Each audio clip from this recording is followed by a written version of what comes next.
For more than half a century, the US military has been the symbol of global power. But in 2026, Washington may be facing a threat no missile can stop. Because empires rarely collapse from invasion. They collapse when the world slowly stops trusting their currency. While the world is distracted by wars and political chaos, a silent financial shift is taking place in the background. From Moscow to Beijing, from Tehran to New Delhi. Countries are searching for ways to reduce their dependence on the US dollar. Not because the dollar is weak today, but because many nations fear what happens when one country controls the global financial system. This is the story of de-dollarization and the growing geopolitical battle over who controls the future of money. For decades, America dominated the Middle East through military alliances, oil influence, and the power of sanctions. But recent tensions involving Iran have revealed something unexpected. The world is learning how to survive outside the dollar system. Despite heavy sanctions, Iran continues selling large amounts of oil to China, often through alternative payment systems and non-dollar trade mechanisms. For Washington, this is dangerous. Because America's most powerful weapon was never just its military.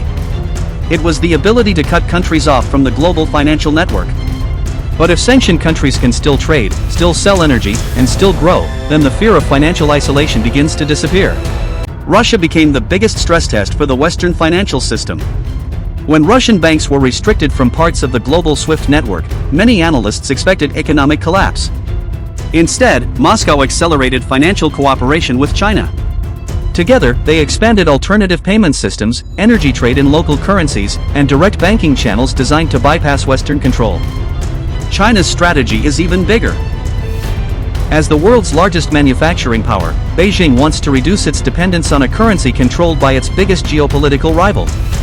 This is where the idea of the petro-yuan emerges. China has encouraged major energy exporters to accept yuan for oil trade, offering investment, technology, and long-term partnerships in return. The dollar is still dominant. But for the first time in decades, countries are actively preparing for a future where it may no longer be untouchable. Then came the expansion of BRICS. What began as a small economic bloc is transforming into a major geopolitical force representing a huge share of the world's population, energy production, and trade. But among all BRICS nations, India may be playing the most sophisticated strategy. India is not trying to replace the West. India is trying to become independent from everyone. New Delhi has expanded rupee-based trade settlements with multiple countries while promoting systems like UPI and rupee internationally. India's message is clear. The future may not belong to one global currency, but to multiple competing financial powers. And when one of the world's fastest growing economies begins building parallel systems, global markets pay attention. So what happens if global demand for the dollar slowly declines? For decades, America benefited from a unique advantage. The world needed dollars for trade, oil, and reserves.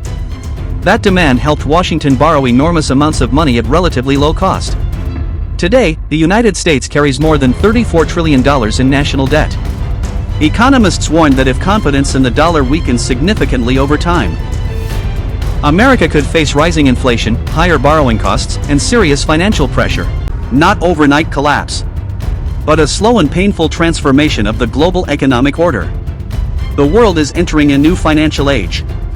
An age where power may depend less on printing money and more on controlling energy, technology, trade routes, and real resources. The dollar is still the king of global finance. But for the first time in generations, challengers are openly preparing for a different future. This may not be the collapse of America, but it could be the end of an era where one nation alone controlled the financial heartbeat of the planet. And the question is no longer whether the world is changing. The question is, who will control what comes next?